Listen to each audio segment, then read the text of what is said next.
Assalamualaikum warahmatullahi wabarakatuh. Jumpa lagi di Good Night YouTube channel. Apa kabar nih teman-teman? Semoga kalian yang menonton video ini selalu diberi kesehatan dan dilancarkan rezekinya. Pada kesempatan kali ini aku akan menceritakan pengalaman horor dari pendaki Gunung Slamet. Kisah ini dialami oleh Habib dan 3 temannya pada bulan Maret akhir tahun 2022. Jadi masih baru banget. Dimana waktu itu tenda mereka berempat ini sempat berpindah sendiri ke pemakaman. Nggak tahu di Gunung Slamet ini emang ada pemakaman atau enggak. Tapi pagi harinya pemakaman yang mereka lihat semalam itu ternyata sudah tidak ada. Dan tenda mereka kembali seperti awal. Sempat juga mereka bertemu sama tenda dan pendaki yang aneh di pos 6. Untuk cerita lebih lengkapnya silakan simak video ini sampai selesai.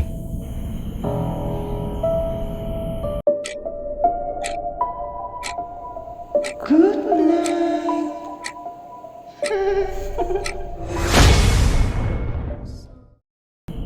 Berawal dari sebuah rencana mendaki gunung.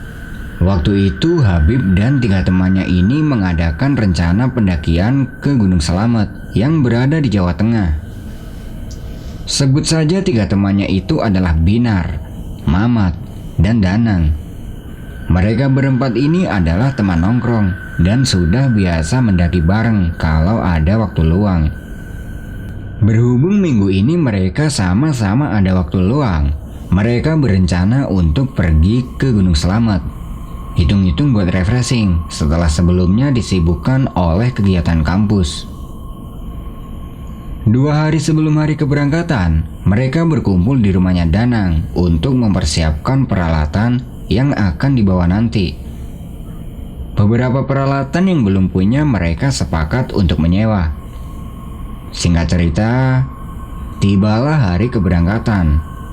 Siang itu mereka berangkat dari rumahnya Danang menuju ke base camp Gunung Slamet via Bambangan dengan mengendarai motor. Habib berboncengan dengan Danang dan Binar berboncengan dengan Mamat. Di tengah perjalanan mereka mampir di toko kelontong untuk melengkapi logistik yang kurang. Setelah logistik sudah dirasa lengkap, perjalanan kembali dilanjutkan. Setelah menempuh sekitar 1 jam perjalanan, sampailah mereka di tempat tujuan. Sesampai di situ mereka meminta izin mendaki ke pos, dan siang itu mereka diizinkan untuk langsung mendaki. Oh iya, mereka bukan pertama kalinya mendaki ke Gunung Slamet. Beberapa bulan yang lalu, mereka sudah pernah mendaki ke sini melalui jalur yang sama, yaitu Bambangan. Setelah izin diberikan, mereka istirahat dulu di base camp sambil menata ulang peralatan dan membagi logistik agar sama rata. Setelah cukup istirahat, perjalanan dimulai tepat pukul 11 siang. Di awal-awal perjalanan tidak ada yang aneh. Mereka berjalan sambil seringkali bercanda. Karena memang mereka ini bisa dibilang kumpulan orang yang humoris, terutama si Mamat.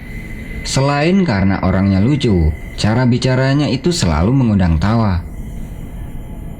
Mereka berjalan sangat santai, hingga tidak terasa sampailah mereka di pos 1. Di pos 1 ini, mereka istirahat dan menyapa pendaki lain yang kebetulan juga sedang istirahat di pos 1. Mereka adalah rombongan dari Semarang yang berjumlah 6 orang, 4 cowok dan 2 cewek. Di situ mereka ngobrol dengan rombongan asal Semarang itu. Mamat yang suka membuat bahan percandaan, dia menggoda pendaki yang cewek. Mbak-mbak ini apa nggak cari pacar yang jelek-jelek? Ternyata salah satu cewek yang digoda Mamat itu juga selera humornya tinggi. Dia jawab gini, "Ya cari mas, tapi ya nggak parah kayak sampean." Jawabnya sambil bercanda. Terus si Mamat jawab lagi, "Loh maksudnya bukan aku mbak, ini loh temanku." Jawabnya sambil menunjuk ke arah Habib. Kekonyolan Mamat itu membuat rombongan mereka dan rombongan dari Semarang itu menjadi akrab. Setelah dirasa cukup istirahat, Habib dan yang lain pamit untuk melanjutkan perjalanan naik dan meninggalkan rombongan asal Semarang itu yang sedang dalam perjalanan turun. Perjalanan dilanjutkan sekitar pukul 2:30 sore dan masih belum ada kejadian aneh. Pos demi pos mereka lewati sambil sesekali bersimpangan dengan pendaki yang akan turun. Beruntungnya, malam itu tidak turun hujan. Singkat cerita, sampailah mereka di pos 6 sekitar pukul 8:30 malam. Nah, di pos 6 ini terlihat ada satu tenda pendaki yang sedang ngecamp. Berhubung hari sudah malam, mereka memutuskan untuk bermalam di pos 6 saja. Satu tenda mereka dirikan tidak jauh dari satu tenda yang sedang camp itu. Setelah tenda sudah berdiri, mereka lanjut masak-masak, kemudian makan. Nah, satu tenda yang camp itu seperti tidak berpenghuni, karena sejak mereka sampai di sini, mereka tidak melihat penghuninya. Tapi tidak ada pikiran aneh-aneh. Ya mungkin penghuni tendanya ini udah tidur. Lagi pula waktu itu juga sudah malam. Setelah selesai makan, mereka memutuskan untuk langsung tidur, biar besok kembali fit untuk melanjutkan perjalanan. Singkat cerita, pagi pun tiba. Sekitar pukul 6:30 pagi, mereka semua bangun dan langsung keluar tenda untuk membuat kopi sekaligus sarapan. Pagi itu Habib memperhatikan satu tenda yang semalam, dan pagi itu dia belum melihat pemiliknya. Kondisi tendanya tertutup rapat, dan sepertinya tenda ini sudah lama banget camp di sini karena terlihat ada beberapa daun kering di atasnya, dan kondisi tendanya juga sangat kotor. Jadi tendanya itu kayak tenda mati gitulah. Di sini Habib menaruh curiga terhadap tenda ini. Mungkin ini tenda emang udah nggak ada penghuninya.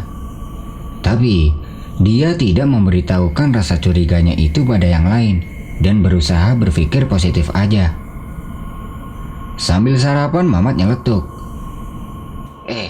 Orang yang punya tenda ini kemana ya? Perasaan sejak semalam aku nggak ngeliat. Iya, ditinggal ke atas mungkin, sampai kotor gitu. Mereka mengabaikannya dan lanjut sarapan. Setelah selesai sarapan, mereka berkemas dan akan melanjutkan perjalanan. Dan sampai selesai berkemas, mereka tidak juga melihat pemilik tenda itu. Mereka melanjutkan perjalanan, dan sebelum bergerak meninggalkan pos 4, mereka sempat pamit ke tenda itu. Mas, Mbak, monggo kita lanjut dulu.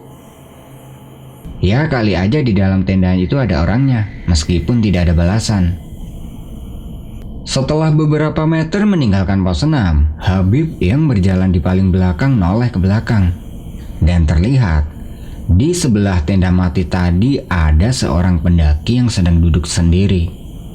Dia duduk selonjoran gitu sambil menatap ke bawah. Wajahnya tampak pucat, tapi hanya terlihat bagian atasnya. Dia pakai jaket dan celana pendek doang, tanpa memakai sepatu atau sandal. Nggak tahu kenapa, melihat pendaki itu Habib langsung merinding. Karena tadi dia pas ada di situ tidak melihat ada pendaki satupun, apalagi pendaki yang sedang duduk itu. Habib tidak mengatakan hal itu pada yang lain dulu. Dia terus berjalan di belakang Binar. Setelah beberapa meter berjalan, Danang membuka pembicaraan, membahas tenda tadi. Aku lo merinding sama tenda tadi. Merinding kenapa, Nang? Aneh kan? Kayaknya tenda itu udah lama banget camp di situ, sampai kotor gitu. Mereka semua mengatakan hal yang sama dengan Danang. Lalu, Habib juga membuka omongan kalau tadi dia sempat melihat ada satu pendaki di sebelah tenda itu. Dia juga mengatakan tentang detail orangnya. Mendengar penjelasan Habib, Semuanya pada heran. Lalu Danang bilang, "Apa jangan-jangan itu bukan pendaki, Bib? Aku juga nggak tahu. Udahlah, jangan dibahas lagi. Merinding aku, sumpah." Mamat yang berjalan di depan hanya diam. Lalu dia menetralkan situasi dengan memulai bahan percandaan, hingga akhirnya mereka melupakan soal tenda dan pendaki tadi. Singkat cerita, sampailah mereka di pos 8 sekitar jam setengah 9 pagi. Terlihat ada beberapa tenda pendaki lain yang sedang camp. Di situ mereka membuka tenda lagi untuk meletakkan perbekalan, karena mereka berniat akan summit ke puncak hari ini juga. Setelah tenda sudah didirikan, mereka istirahat dulu sebentar untuk mengumpulkan tenaga, karena setelah ini perjalanannya cukup berat. Peralatan yang tidak begitu diperlukan mereka letakkan di dalam tenda. Setelah sekitar setengah jam istirahat, perjalanan summit dimulai sekitar pukul 9 pagi. Mereka sengaja tidak mencari sunrise seperti yang dilakukan pendaki lain. Sepanjang perjalanan naik, mereka bersimpangan dengan beberapa pendaki yang sudah turun. Setelah menempuh perjalanan yang sangat berat, akhirnya mereka sampai di puncak Gunung Selamet, kurang lebih pukul 1 siang. Kondisi di puncak cukup sepi, hanya ada 1-2 rombongan saja. Ya, karena memang kebanyakan pendaki sudah pada turun. Di puncak mereka menikmati pemandangan yang disuguhkan sambil makan-makan cemilan. Setelah dirasa puas di puncak, mereka pun kembali turun hingga sampai kembali di pos 8. Sesampai di pos 8, kondisinya sangat sepi. Beberapa tenda yang tadinya ada di situ sudah tidak ada. Di situ mereka istirahat untuk masak makanan ringan. Dan karena langit tampak mendung, mereka berunding mau turun sekarang atau bagaimana. Mengingat kondisi di pos 8 ini sangat sepi, mereka memutuskan untuk turun saja dan nanti camp di bawah, entah di pos berapa. Semua peralatan kemudian mereka kemas dan perjalanan turun dimulai sekitar pukul 4:30 sore. Setelah berjalan melewati pos 7, langit tampak semakin gelap dan kabut tipis. Tidak lama kemudian rintik hujan pun turun. Melihat kondisi yang seperti itu, Habib bilang ke yang lain, "Ini gimana? Camp dulu atau gimana? Lanjut jalan dulu aja lah." Mereka mempercepat langkah dan tidak lama kemudian akhirnya hujan berhenti. Di situ mereka berhenti sebentar untuk memakai jas hujan. Setelah itu mereka lanjut berjalan lagi. Sesampai di pos 6, mereka berhenti dan tenda yang kemarin ada di sini ternyata sudah tidak ada.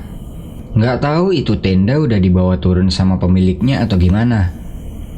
Di situ mereka berunding lagi mau camp di mana. Lalu Mamat memberi saran agar lanjut jalan dulu aja. Nanti kalau hujan lagi, barulah cari tempat buat ngecamp. Akhirnya oke lah. Tanpa istirahat lama mereka bergegas melanjutkan perjalanan turun. Dan anehnya, selama perjalanan turun dari pos 6 ini mereka tidak menjumpai satu pendaki pun yang naik. Kondisi jalurnya sunyi, hanya terdengar tetesan air yang jatuh ke semak-semak. Nggak tahu karena memang nggak ada pendaki yang naik atau bagaimana. Singkat cerita, sampailah mereka di pos 4, yaitu pos Samarantu. Di situ barulah mereka melihat ada satu rombongan yang sedang ngecamp. Rombongan itu menyarankan pada mereka agar camp dulu di sini aja, karena di sisi lain, waktu itu sudah menunjukkan sekitar pukul 7 malam. Oke lah, mereka sepakat untuk camp di sini dan lanjut jalan turun besok. Satu tenda mereka dirikan bersebelahan dengan rombongan itu. Setelah itu mereka bergabung dan saling berkenalan. Mereka adalah rombongan dari Tegal dan ada 2 orang. Tidak lama ngobrol-ngobrol, rintik-rintik hujan turun dan memaksa mereka untuk masuk ke dalam tenda masing-masing. Sampai larut malam, hujan tidak juga berhenti dan mereka pun memutuskan untuk tidur. Nah, nggak tahu jam berapa, Habib ini terbangun karena dia mendengar ada suara orang yang lagi nyapu pakai sapu lidi di luar tenda. Tidak cuma itu saja, terdengar juga seperti banyak langkah kaki orang yang sedang berjalan. Jadi seakan-akan kondisi di luar tenda ini ramai banget. Habib berpikir, mungkin di luar ada rombongan pendaki lain yang baru datang dan akan camp di sini. Dia mengabaikannya, tapi kok suaranya itu nggak berhenti-berhenti. Di sini timbul rasa penasaran di dalam diri Habib. Karena kalau di luar ini pendaki, harusnya ada obrolan lah antara pendaki satu dan pendaki yang lain. Tapi ini enggak, cuman kedengaran suara aktivitasnya saja. Karena penasaran, dia mencoba melihat keluar tenda. Pelan-pelan, pintu tenda dia buka. Dan di depan tenda tampak jelas ada sebuah pemakaman. Dan pemakamannya itu terlihat sangat kuno. Batu nisannya ditumbuhi lumut.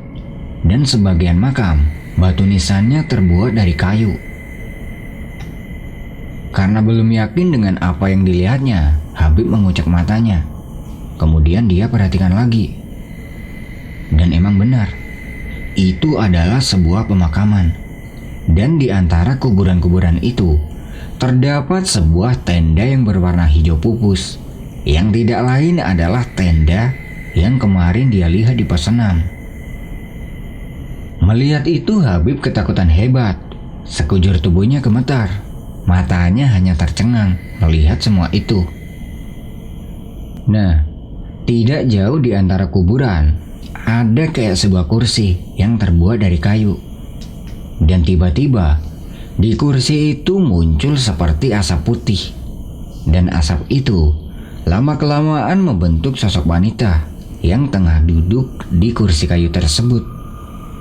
Sosoknya ini tidak begitu jelas, cuman samar-samar. Melihat semua itu, Habib semakin ketakutan hebat, terlebih melihat sosok wanita yang sedang duduk itu. Dia cepat-cepat menutup pintu tendanya lagi dan berusaha membangunkan teman-temannya. Tapi, karena saking takutnya kata-katanya Habib ini terbata-bata, dan sekujur tubuhnya ini gemetar. Kalau istilah Jawanya itu ketenggengan. Sampai semalaman, Habib ini terus ketakutan. Dia memposisikan badannya tengkurap dan menutupi mukanya dengan sleeping bag. Sampai sekitar jam 5 pagi, teman-temannya bangun karena terusik suaranya Habib yang ketakutan. "Bib, Bib, kamu kenapa, Bib?" ucap Danang. Tapi waktu itu Habib tidak tahu kalau itu adalah Danang. "Woi, Bib, nyebut Bib, kamu kenapa?" Habib belum bisa merespon. Lalu, Binar dan Mamat membangunkan Habib dengan paksa. Melihat di situ ada teman-temannya, Habib langsung bersembunyi di antara teman-temannya sambil dia berusaha bilang, "Kuburan, ada kuburan." Teman-temannya kaget. Kuburan apa yang dimaksud? Beberapa kali Habib ini ditanya, tapi jawabnya cuman gitu-gitu aja, yaitu kuburan. Kuburan. Lalu, Danang memberinya minum dan coba menenangkan Habib. Hingga perlahan, Habib ini merasa tenang.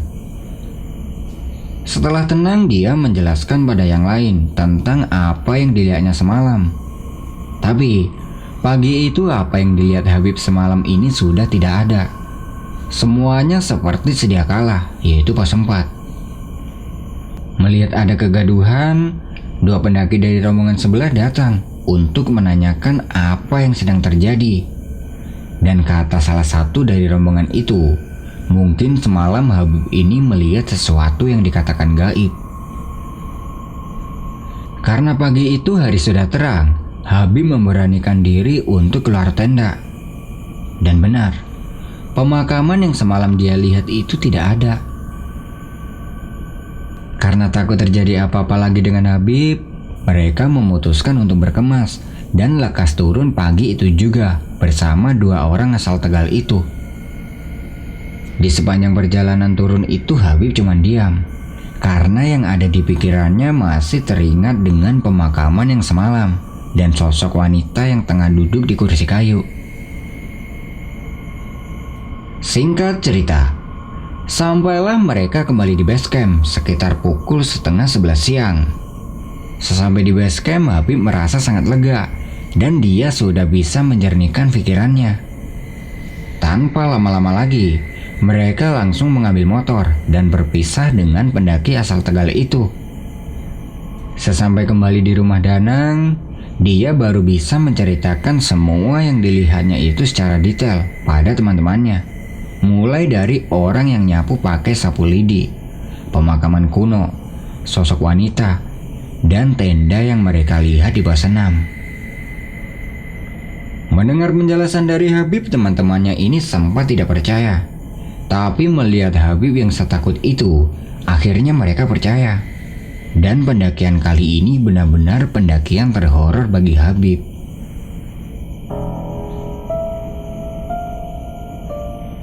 Nah, itu tadi adalah pengalaman horor yang dialami oleh Habib dan 3 temannya ketika melakukan pendakian ke Gunung Slamet.